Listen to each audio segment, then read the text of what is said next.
and climate provisions specifically. The Build Back Better Act was the House bill that passed last Friday and is now in the Senate.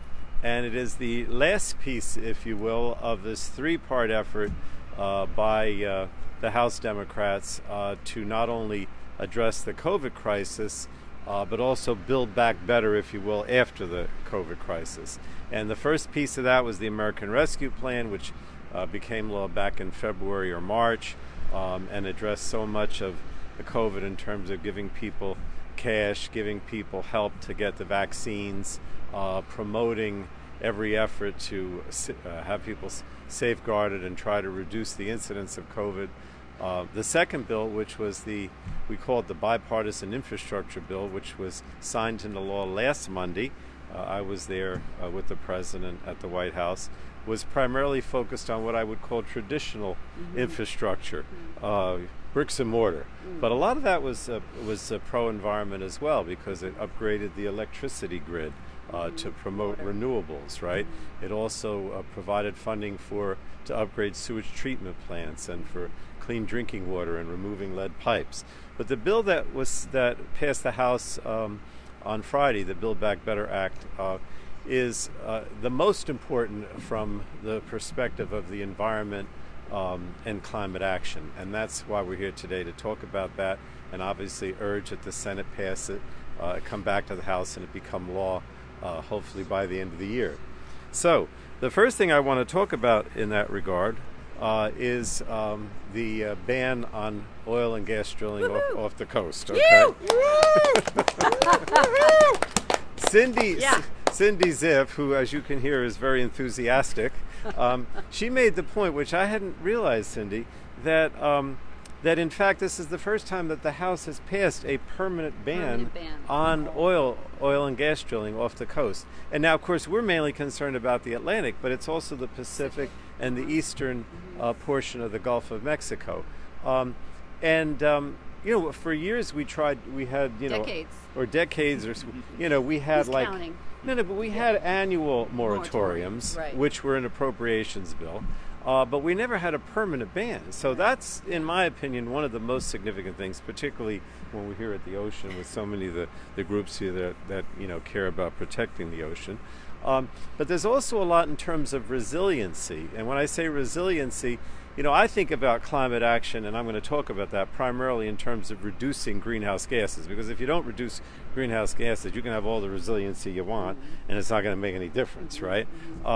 But resiliency is important, and so we have a major $6 billion in appropriations, if you will, for coastal resiliency, with the emphasis on what I call living shorelines. In other words, not the Army Corps projects, not that I'm against that, because I'm a big promoter of it, not just the beach fill that you see here, obviously, but this idea of using natural means to try to prevent erosion, and that's seagrass and other. I don't have to get into all the details. And Greg, if I could mention, you just got recently Greg Remote from the Baykeeper, you just recently got a grant for a couple $1 million to do the same thing at Earl, right? That's correct. You probably talked about it. That's right. I'm probably no, that's fine. Right, which is Thank you for your... But it's a good example of, maybe when Greg talks about it, it's a good example or excellent example of exactly what we're trying to do. So there's that. But I also, look, those are the things that specifically relate to the coast, and there are others. But I really wanted to primarily focus today on the Climate Action Initiative, because that's the most important, because without reducing greenhouse gases, we're going to continue to see these terrible weather events, sea level rise, and all of the other negative consequences that come from it.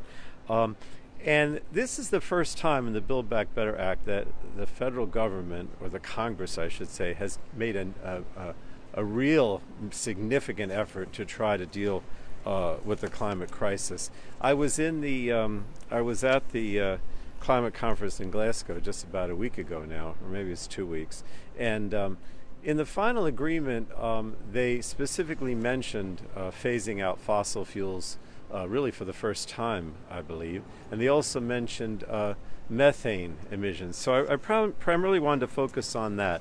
There's about $550 billion investment in climate action, which is like $500 billion, right? And most of it is ways to try to incentivize the utilities, if you will, to phase out fossil fuels and move towards renewables. So there's the traditional things like the investment tax credit for wind and solar, the production tax credit, but there's also this whole, like 300 and something like 300, over $300 billion of that 500, that is for clean energy tax credits, meaning basically giving, say it that way, giving the utilities money if they move away from coal and natural gas and move towards renewables like solar and wind power. And I don't want to emphasize that too much, but it's kind of at the heart of all this. And we really believe, look, it's a capitalist system, right? If people will move away if they get the money to do it, and that's what this is all about. But in addition to that, specifically within the Energy and Commerce Committee's jurisdiction, which I chair, I wanted to mention a few other things. We have a new greenhouse gas reduction fund that basically accelerates deployment of low and zero emission technologies. We have rebates, which I think is very important for homeowners. If they electrify or make their houses more efficient, they'll get rebates to accomplish that. Because you guys have all, every one of you, even though you're all involved with the state and the federal legislature and doing legislation, you also encourage people to do things on their own, in their own household. And so this is, it's key, and that's an important part of that. And there's also, as I said, more investments even beyond the previous infrastructure bill in terms of upgrading the electricity grid to accommodate renewables. And then the most important thing, in my opinion, that came out of our committee is this methane emissions reduction program. And I have to say that when I was in Glasgow, it was actually announced that they were going to have a global methane emissions reduction program, and I think they already had over 100 countries that were going to participate. But this combined with what the president has done through executive order and what some states are doing will basically achieve the goal of the U.S.'s portion of that goal to reduce methane emissions. And I don't want to get too detailed, but I've been having to deal with this for the last few weeks, guys. Basically what we're doing is trying to capture the methane that's released. So and this is so simplistic, it's probably not even accurate, you correct me if I'm wrong, but if you're on the turnpike and you see those flares at night, that's the burning off of the methane, right? And what we would do is we're not going to burn it, we're going to capture it, and then we're going to reuse it. And we give, again, the refineries help in changing that and getting rid of the flare and the emissions. But we also have a regulatory plan so that if they don't, then they do get penalized. So it's not strictly voluntary. I don't want you to think it is. It is a regulatory. It's money up front to get them to do it, but if they don't, then they do get fined for not doing it. And then there's also substantial investments in electric vehicles and electric vehicle charging stations, in moving towards clean emission buses and heavy trucks. I'm not going to go on all day, but I have to mention a few more things. Two more things, right? How many times have we had press conferences, all of us, talking about the Superfund tax and the fact that the Superfund tax needs to be reinstated under the concept that the polluter pays, right? So for the last 20, 30, I don't know how many years now, we've not had a Superfund tax. And when a lot of politicians don't like to talk about taxes, but I will talk about this one, okay? Traditionally there was a Superfund tax where the oil and chemical industries, petroleum and chemical industries had to pay a tax, and that money was used to clean up primarily the orphan sites where there was no responsible party. That went out, I guess, in the 90s, I forget, when it expired. This reimposes it for both. The infrastructure bill that was signed into law last week reimposed it for the chemical industry, and this Build Back Better reimposes it for the oil and gas industry. So it's back to where it was. That will generate a lot more income. It'll also mean a lot more sites get cleaned up. But most importantly, taxpayers won't be paying, which is not fair. When I say taxpayers, income tax, you shouldn't be paying for it with your income tax. The polluter should pay. And then the last thing I wanted to mention is the drinking water. So in the infrastructure bill, again, the president signed a week or two ago, we had $15 billion to redo the lead pipes as well as the sewer plant money. Mm-hmm. But we added another 10 for a total of 25 in this Build Back Better Act, which means a total of 25 billion national, and that's very important for our state. We've got a lot of old lead pipes in a lot of the inner city areas that need to be replaced, and the fact of the matter is that the towns, for the most part, don't have the money to do it. So that's what I wanted to go through. There's a lot more, but I'm not going to go through it all. But I do think that, you know, the goal of the Paris Agreement and, of course, of the Glasgow Conference is net zero greenhouse gas emissions by 2050. We do believe that all of this collectively will go far towards achieving that goal. But most importantly, the Senate has to pass this bill, which hopefully they will, probably come back to the House, and hopefully this will be done by the end of December. So I want to now mention that my brother, John Pallone, who's the mayor of Long Branch, is here with us, all right? And we have one of his council team, who is Anita Vogt, Councilwoman Anita Vogt, who's also here. She's very strong on the environment, does a lot. And now we're going to mention the various groups that are here, and this isn't all the groups that have been supportive, but the ones that are here are the most important, obviously. So we'll start. We're going to do this alphabetically.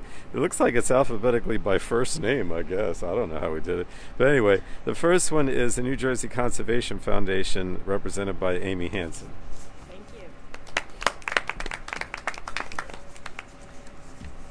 New Jersey Conservation Foundation wants to thank Congressman Pallone for championing excellent measures and a Build Back Better Act that will improve the lives of all Americans and help safeguard a good future for us all from the climate emergency.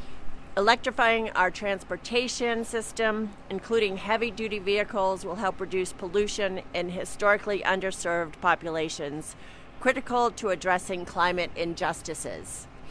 Energy efficiency and conservation are also funded in this bill. These are so important to clean up our air while reducing pressure on land by increased energy development. I'm not sure who coined the phrase negawatt, but it's the best energy we don't use because of conservation. We also strongly support lead pipe replacement, reinstating the Superfund tax, and reducing methane emissions. New Jersey Conservation Foundation applauds your work, Congressman, and we urge Senators Menendez and Booker, as well as all senators across the nation, to support a strong bill so that all Americans can have a healthy present and future. Thank you. Thank you. Thank you. I said it was alphabetical by name, but I guess that's not true, because the next person on here is Kai Mateo with the New Jersey League of Conservation Voters. Good morning, everyone. Thank you, Chairman Pallone, for having us here today. As the chairman said, my name is Kai Mateo. I'm the Federal Climate Campaign Manager for the New Jersey League of Conservation Voters, and we're so excited to be here today marking this historic achievement of passing the Build Back Better Act through the House. The League of Conservation Voters, joined by the entire conservation voters movement across the country, has been proud to advocate for many of the things that the chairman mentioned: a pathway to clean energy for the entire country, a significant investment in environmental justice so that the communities that have been hardest hit by the pandemic and by climate change and by generations of pollution are those that receive the benefits from this bill. So we want to thank Congressman Pallone here today, who as chairman as the Energy and Commerce Committee was one of the key architects of the climate and environmental provisions of the Build Back Better Act. When some of his colleagues tried to shrink the clean energy investments or cut environmental programs, Congressman Pallone stood firm to ensure that we take advantage of this opportunity to build a sustainable and clean energy future. So we really want to say thank you, Congressman Pallone. Many of the things that the congressman mentioned deserve mentioning again. We are here today to talk about over $500 billion worth of investment in clean, renewable energy. And as a coastal state that remembers the devastation caused by Superstorm Sandy, these investments will help head off the next severe storm and bolster local businesses and create good jobs that include helping New Jersey become the center of the nation's offshore wind industry. At the same time, the Build Back Better Act will invest $6 billion specifically to strengthen coastal resiliency, which, as the chairman said, is such an important part of sustaining and protecting a livable future for our communities. As many of the advocates here today are celebrating with us, this also includes a landmark permanent ban on offshore drilling, something that will protect our beaches and our communities for generations to come. And as the chairman mentioned, it will add $15 billion to address the issue of removing lead pipes across urban centers across the country, including those who are affected by it, such as Perth Amboy here in this district. As the chairman mentioned, the Superfund tax is another achievement that bears mentioning and celebrating in this bill, and making sure that polluters pay to address the issues that they've caused and allow us to clean up and revitalize our communities. Finally, I want to mention the creation of the Civilian Climate Corps, a reimagining of a New Deal era project, which will create a pipeline to create careers in clean energy and environmental protection with a special focus for those communities of color and neighborhoods that have borne the brunt of pollution for generations. I'll close by joining what others here today have said, which is that this is an historic achievement, it deserves celebration, and the work is not yet done. It is time for the senators here in New Jersey and senators across the country to move this bill across the finish line so that President Biden can sign it into law as soon as possible. The time is now to act. Thank you so much for having me. Thank you, Kai. And I'm glad, Kai, as I said, I've only mentioned, sort of highlighted some of the environmental and climate provisions. Kai mentioned the Civilian Conservation Corps, which is really important, again, in trying to get individuals involved, right? The way many of you have over the years. So next is Cindy Ziff from Clean Ocean Action, who reminded me, although I didn't need to be reminded when she came today, that Clean Ocean Action has their office in Long Branch. Yes. I have. Thank you so much, Congressman. Chairman Pallone, this is a very exciting day to think about that the entire House of Representatives signed onto a bill that would ban offshore drilling is just, a dream come true for the ocean, for sure. I want to just start by, after thanking Mr. Pallone, the other Mr. Pallone, that's Mr. Pallone, for his fantastic work in the House. I mean, these are all issues that he's been working on for so many decades, and it's great to see the progress. I want to remind everybody what a clean and healthy ocean is in and of itself, a huge climate change reducing ecological treasure that we must protect. And, the ocean is an amazing heat absorber. It's absorbed about 90% of the heat that we've pumped into the atmosphere, and it's also a huge carbon absorber. So, the ocean has, our goose would already be cooked, or our fish would already be poached if it wasn't for the ocean. So we have to make sure, as we move forward with so many of these offshore wind proposals, that we do so with environmental protection and environmental responsibility as a core value, and we're sure that the funding that is included in the bill will help make sure that that happens. There are two other provisions that I wanted to mention and highlight. They've already been talked about. The living shoreline provision, which would allow more plants and more healthy coasts to be able to grow and thrive. The vegetation of the ocean, the seagrass, the wetlands, the dune grass are huge carbon absorbers. So the more we can protect coastal fringe areas, native plant areas, the better, and the more we can help grow and help these areas thrive is so, so very important. Every existing fragile native natural edge is rare and has to be protected and preserved, and we need to grow these areas in order to provide the sustainability that is so needed. Nature has a huge ability to heal itself. We have to enhance all of those opportunities. And then finally, of course, to double down on the ban on offshore drilling, it's just truly a historic opportunity, and I truly believe that the Senate will embrace this as well as the other provisions. It would be really, really nice to retire all these signs that we lug out to every press conference. They're getting to look a little dingy and we would have a lovely party to retire and recycle these signs, and looking forward to that day. Anyway, so to our Senate friends, if you love to breathe and to eat healthy food and to live a healthy lifestyle, you'll pass this bill with good haste, and we look forward to the day when we can celebrate the signage of the bill into law. Thank you. Thank you. And thank you for all the years of working with me. Oh, yes. She and I have been here the longest, but we don't really want to admit that. All right. So next I have Doug O'Malley with Environment New Jersey. Thank you, Doug. Thank you so much, Congressman. My name is Doug O'Malley. I'm Director of Environment New Jersey. We represent 80,000 members and activists across the state.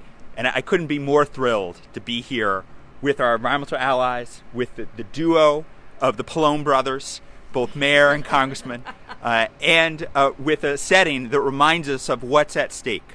Because as the president might say, the passage of Build Back Better is a big freaking deal. It's a big freaking deal for the climate. It's 6 times larger than the clean energy investments for the Obama administration. It's a big freaking deal for all of us, for the Jersey Shore, and for this country. Because as the congressman referenced, he was just in Glasgow for the COP26 climate conference. There was a pledge to start to reducing fossil fuels. And that pledge is significant, but action is more important at the national level. And the United States needs to lead on climate, and we are finally starting to turn the edge. And it couldn't come faster, because we need to reduce climate pollutants by 50% over the course of this decade. We know what's at stake. Our communities and the health of our public. The DP says that we can expect a sea level rise of up to 1 foot just in this decade, up to 2 feet by 2050 and up to 6 feet by 2100. Those are obviously impacts not just at the Jersey Shore, but everywhere in the state. New Jersey is, literally in the red zone. We are more vulnerable to coastal flooding than anywhere else. And we don't have to wait for the next storm. We don't have to wait for the next Ida or the next Sandy to know that we need to act now. And the investments that the congressman talked about and so many of our environmental partners have championed, that is exactly what we need to turn this corner. So to reduce climate pollutants by 50%, we need to make these investments in a clean transportation sector. We need to have electric vehicle charging stations, not just in some places, but we need them everywhere across New Jersey and the country. We need to be able to electrify all of our vehicles. And in the Build Back Better Act, it includes dollars to electrify our school buses as well as garbage trucks, because we know that we need to electrify everything on wheels. The Build Back Better Act also has a focus on figuring out how to modernize, as well as the bipartisan infrastructure bill, how to modernize our electric grid. Because obviously, if we're talking about adding in unprecedented amounts of clean energy, we need a grid that is in the 21st century. And we know for a clean, renewable energy future, these tax credits, it helped to spark the growth of clean energy a decade ago. We need to go a step farther. We need to go, as the congressman said, to make clean energy competitive on the marketplace. And that has started to happen. That's why coal use is reducing across the country right now, because we started to see clean energy become a real competitor to traditional fossil fuels. I also just wanted to thank the congressman's actions, and not just on, there's so much to thank the congressman for, but there's so many environmental sins that we need to fix. And Cindy spoke so eloquently about the importance of banning offshore drilling. And this is not just about the Jersey Shore. It's not just about the Atlantic coast. It's about the Pacific. It's about the eastern Gulf of Mexico. It's about creating an end to our dependence on fossil fuels. And that means we need to stop drilling in the way that we have. So we need to kill the drill. And that's what Build Back Better is going to help us to do. And we also need to look at the polluter pays principle. The polluter pays principle was in effect for 15 years. That's what made the Superfund Act so important. We have the most Superfund sites in the nation in New Jersey. And not because we're not trying to clean them up. We have too many orphan sites. And that's where the Superfund tax acts. That's what the intent is. When there isn't a company to clean up, there's a tax on the industry.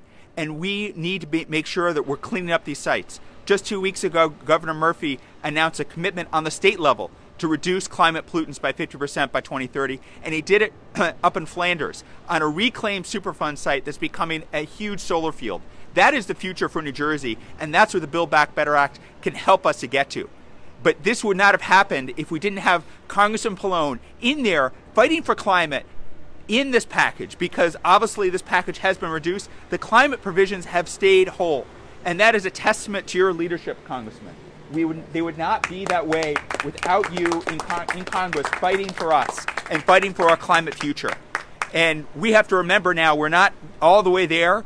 We know Speaker Pelosi is working to get this over the finish line. We know Senator Booker and Menendez are working to get this over the finish line, as well as the president.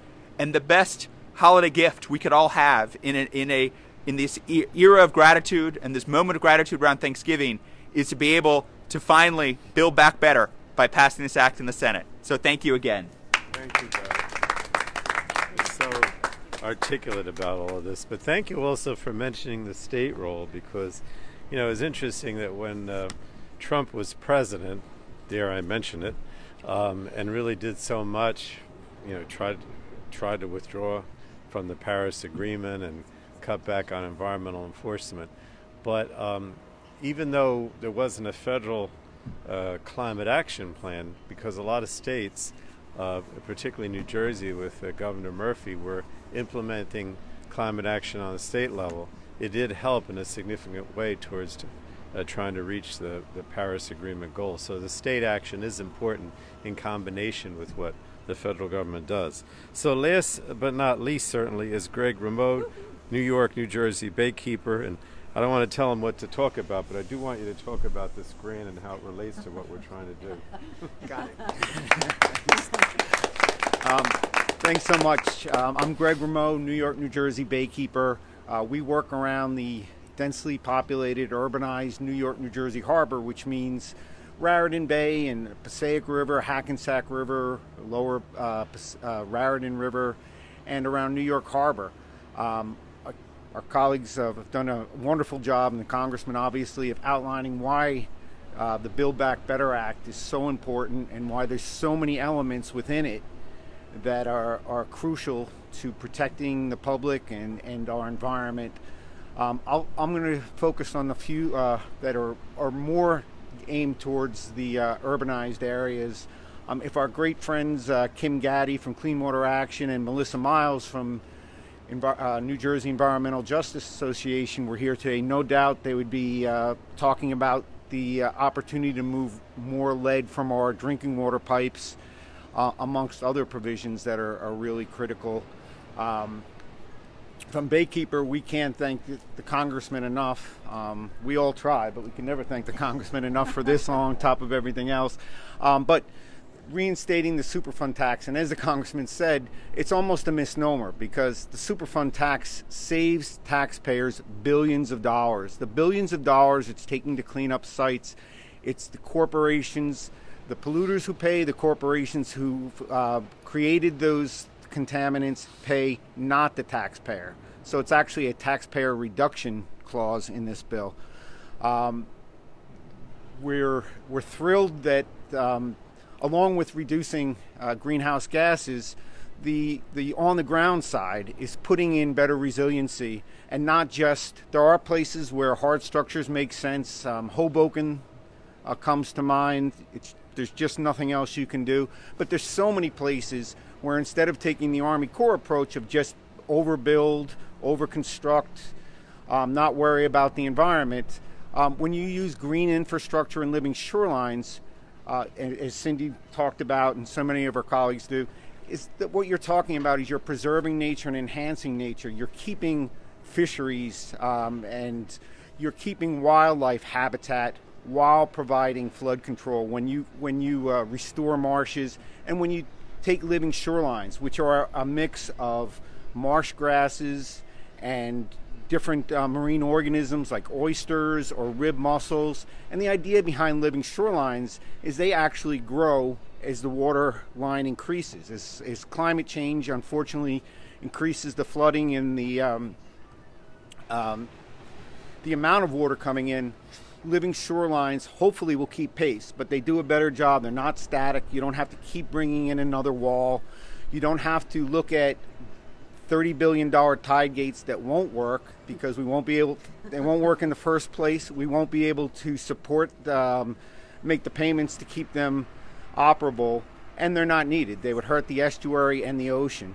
So what you have is living shorelines, you have marshes, you have green infrastructure. There's great work being done by Kim Gaddy and Nicole Miller up in Newark to add green acreage that absorbs stormwater, so it reduces flooding, but also reduces the amount of water that goes into the combined sewer outfalls, which unfortunately still exist in this day and age. And what they mean, and this is why your parents, and Cindy says, don't be careful right after it rains sometimes about going in the water, because actually the stormwater mixes with raw sewage, and we still, in this day and age, have billions and billions of gallons each year dumped around into raw sewage going into New York, New Jersey harbor.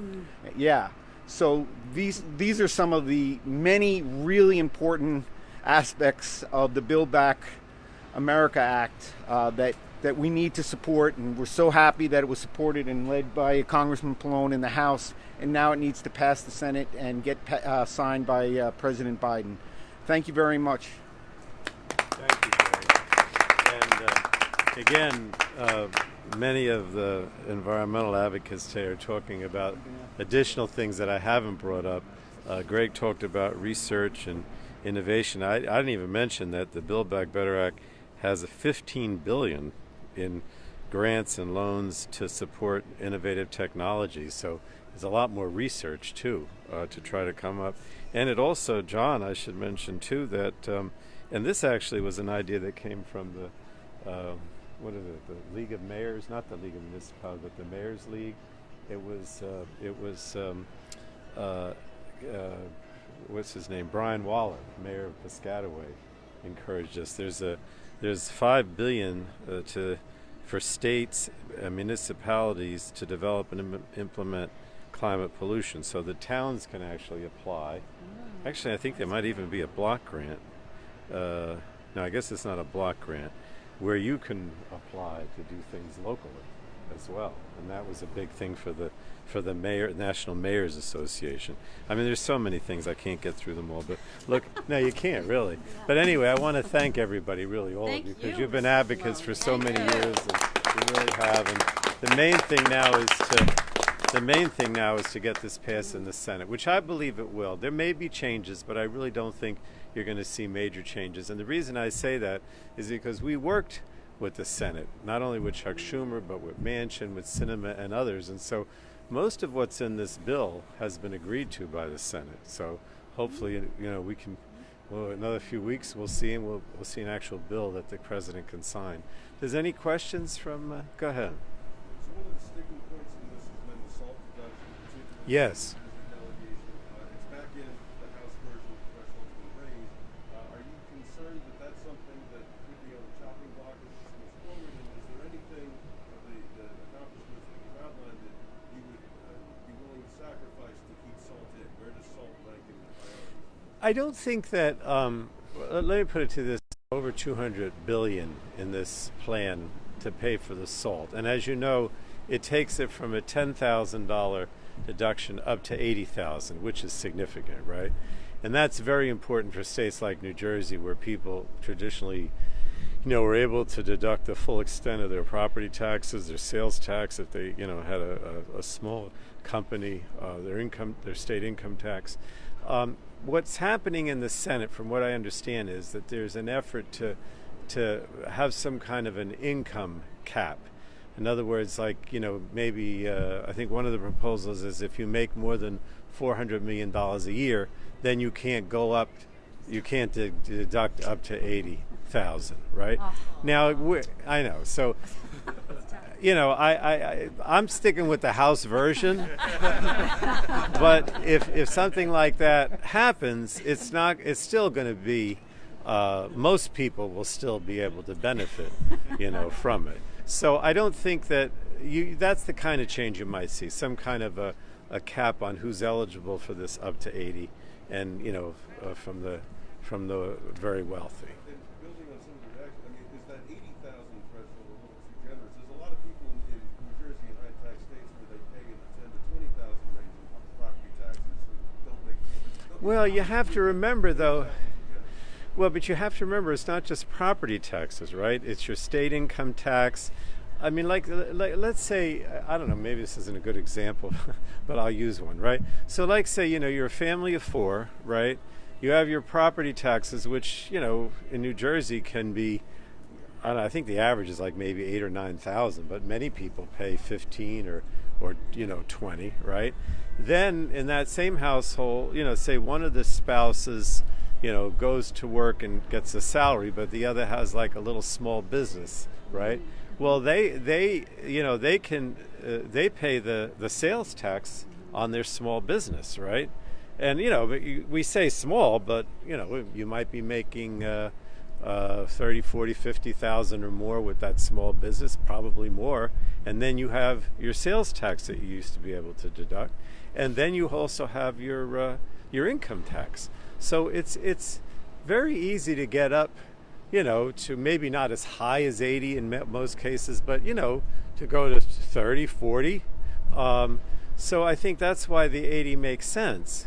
So I haven't heard so much a reduction in the 80,000 you can deduct. It's been mostly saying that people of higher income shouldn't be able to do it. And then the question is, how high is that? I heard the 400, but I guess it could be less. We'll see. Sure. Anything else? I should also mention too that we've only been talking about but we've been talking about the environmental and climate action, but obviously there's a lot of other things. And I think next Monday we're going to be in Middlesex County talking about the health care aspects of this, which also come under my committee and are very important as well. But we've been concentrating today on environment. All right. Thank you so much. Thank Thanks. you.